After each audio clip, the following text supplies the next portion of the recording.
کوئی دے نہیں سکتا. اور معاشی کمی کی وجہ سے پیٹ کی فکر، اہل و عیال کی فکر، اس کی وجہ سے یہ پڑھنے پڑھانے کا حسین مشغلہ کبھی مت چھوڑیے. وقت کی بہت کمی ہے. ورنہ میں وہ واقعہ سناتا جو مولانا حفیظ صاحب ندوی رحمۃ اللہ علیہ نے یہی بھوپال میں سنایا تھا کہ ایک آدمی، ایک لڑکا ان کے ساتھ ندوے میں پڑھتا تھا اور اس تعلیم کو ردی سمجھتا تھا. اس سے کیا مل رہا ہے، استادوں کو کیا مل رہا ہے، کیا کرتا ہے. لیکن ایک وقت وہی آیا کہ ندوی حفیظ صاحب دلی کسی کانفرنس میں شرکت کے لیے گئے. وہ اسٹیشن کے باہر ردی اپنے سر پہ اٹھائے ہوئے تو مدرسے میں آنے کے بعد اس پورے نظام کو ردی کے آگے اور مولانا ندوی حفیظ صاحب پوری آفتاب اور شان و شوکت کے ساتھ ندوی کی نمائندگی کرتے ہوئے اس کانفرنس میں شریک ہوئے. اس تعلیم کو کبھی حقیقی وصل اور کبھی اس سے سودے بازی مت کی. اس تعلیم کو ذریعہ معاش اس طرح کو ٹیچرز اور لیکچرار اور پی ایچ ڈی کرنے والے ہم میں بھی اس میں شامل ہیں اور بڑے بڑے یونیورسٹیوں پڑھانے والے. تو اکثر ایسا ہوتا ہے کہ بھائی اس کالج میں کم ہے، پرائیویٹ کالج میں دوسرے کالج میں چلے جاؤ. نہیں، ہمیں بزرگوں نے سکھایا ہے یکدین محکم کی ایک چیز کو پکڑو اور مضبوطی سے پکڑو. میں اپنی مثال دوں گا تو خود ستائی ہوگی، لیکن یہاں زیادہ تر میرے بچے مثال کے طور پر کہتا ہوں کہ 52 سال تاج المساجد پہ ہوں.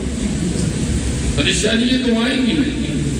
آپ سب سے بڑے عہدیدار بن جائے، مالدار بن جائے، تاجدار بن جائے، آئیں گی، وہ تو آئیں گی.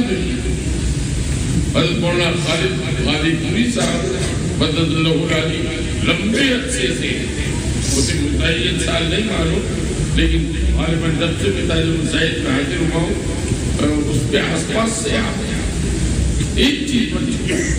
جیسے یہ قبلہ ہمارا نماز کا قبلہ ہوتا ہے، اذان کا قبلہ ہوتا ہے، ایسے ہی پڑھنے پڑھانے کا بھی قبلہ ہوتا ہے. دنیا کے فائدوں کے لیے ہم دینی تعلیم پڑھانا نہیں چھوڑیں.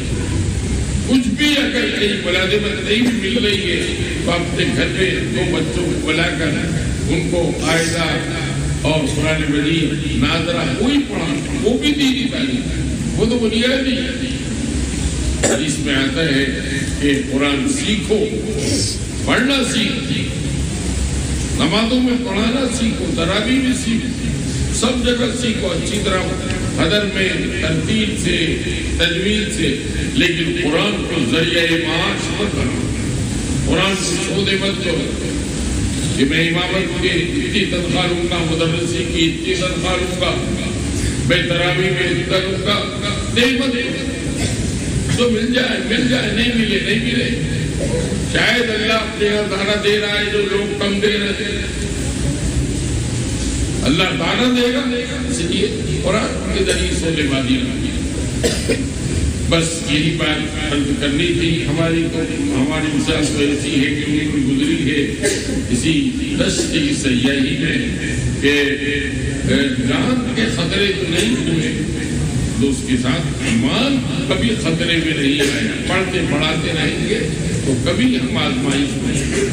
اللہ تعالیٰ اس مدرسے کو اور سارے مدرسوں کو ترقی عطا فرمائے اور نظر بد اور حسد سے پوری حفاظت فرمائے. جزاک اللہ خیر العزت. اللہ تعالیٰ آپ کو صحت و تندرستی عطا فرمائے. اللہ تعالیٰ آپ جو